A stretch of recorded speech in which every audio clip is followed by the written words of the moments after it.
Hey, phone again. I thought I told you never to play.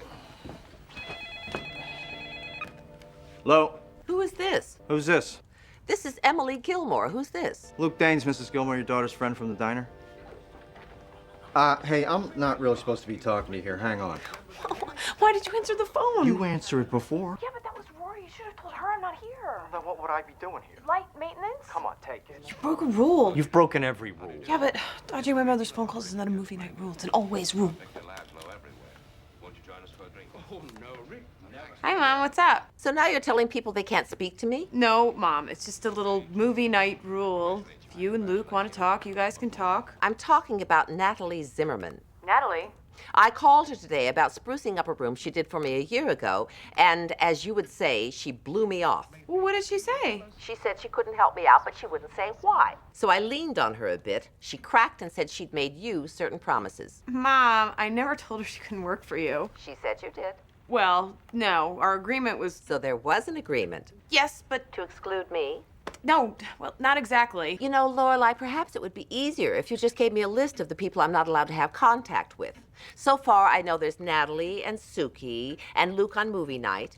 What about Richard? Am I still allowed to talk to my husband? Mom, this is just a big misunderstanding. Just go ahead and hire Natalie. But you'll still have a problem with both of us using her. I will cease working with her. She's all yours. I'll tell her tomorrow. Oh, wonderful. So it'll be my fault she loses the job. No, Lorelai, you keep her, and I promise I'll never speak to her, ever. If she's bleeding on the side of the road, I'll drive by and pretend I didn't see. Mom. I have to go. I'm firing Natalie. That's up to you. Consider it done. I'll see you Friday. Yep. All right, I'll make it easier for you.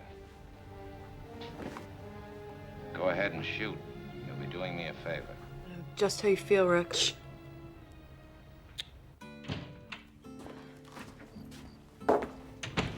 Mom. Hey, shh.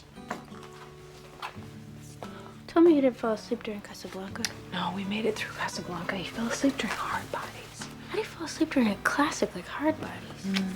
There's no accounting for taste. He looks comfy there, doesn't he? Yeah, he does. So, you want to talk about it or you want to forget about it? Well, there's nothing much to talk about. It was just bad. I got a little better as the night went on. Talked a little more. He was very nice, just not my type. Oh, and the whole draft thing backfired. How so? Well, I switched over to the other side of the table. Then he started to feel the same draft and came over to my side. But we made up the draft. Power of suggestion. Boys are so malleable. It just all seems so forced. I mean, I felt like I was locked into this pointless societal ritual.